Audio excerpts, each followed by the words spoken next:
कि 1857 के महानायक वीर बौकरवा बाबू वीर कुंवर सिंह का विजयोत्सव समारोह मनाने का निर्णय लिया गया है पार्टी की तरफ से। 23 अप्रैल को ऊर्जा ऑडिटोरियम में ये कार्यक्रम होना है। कार्यक्रम का समय 11 बजे है। कार्यक्रम 2 स्तर पर हो रहा है।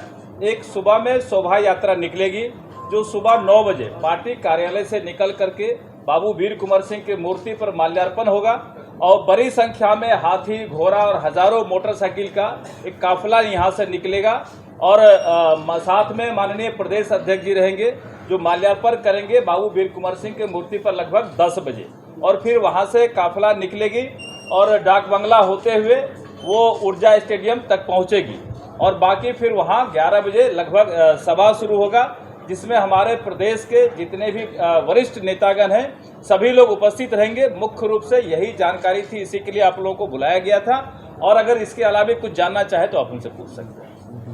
और जी हाँ, राजनाथ सिंह जी के आने की संभावना थी। माननीय सांसद पूर्व केंद्रीय मंत्री आदरणीय रूडी जी छपरा में एक कार्यक्रम करने वाले थे। वहाँ क्षत्रिय छात्रावास बन के तैयार है, उसके उद्घाटन में आदरणीय राजनाथ जी आने वाले थे, लेकिन कुछ विशेष कारण से उनका कार्यक्रम बन गया अयोध्या में। जो विदेशी डेलीगेट अयोध्या में आ रहे हैं तो उनका कार्यक्रम वहाँ हो गया है, तो फिर ये कार्यक्रम वहाँ टल गया है कुछ दिनों बाद, लेकिन आदरणीय राजनाथ जी छपरा आएंगे ये भी सूचना है।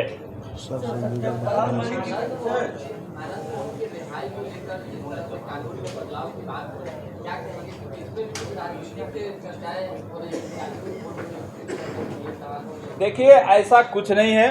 राजपूत वोट जो है वो पूरी तरह भारतीय जनता पार्टी के साथ में है, इसमें कहीं कोई दो राय नहीं है।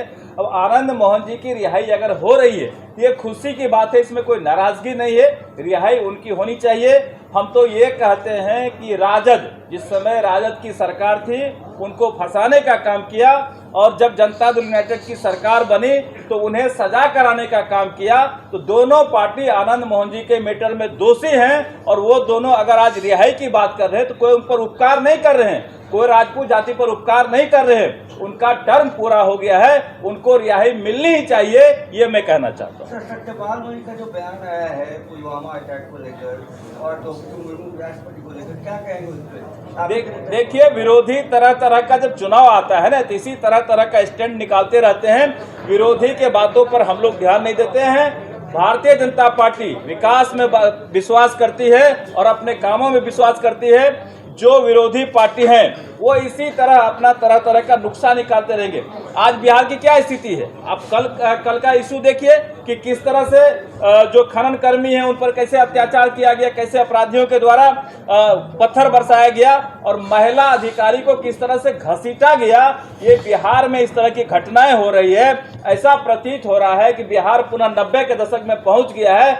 इससे बड़ा जंगल राज का उदाहरण और कोई नहीं हो सकता है कि अधिकारियों को पीटा जाए, महिला अधिकारियों को घसीटा जाए। माननीय मुख्यमंत्री जी को शर्म आनी चाहिए, इस घटना पे न्यायिक जांच करानी चाहिए। और हम तो इतना तक कहते हैं कि मुख्यमंत्री को अगर शासन प्रशासन उनसे नहीं चल रहा है तो उनको इस्तीफा दे देना चाहिए। उनका इकबाल पूरी तरह खत्म हो गया है। अब वो कहीं मठ बना करके राम राम करे, इसी में उनकी भलाई है, मैं ये कहना। अरे कार्यक्रम के बाद शासन योजना कुछ बताएंगे।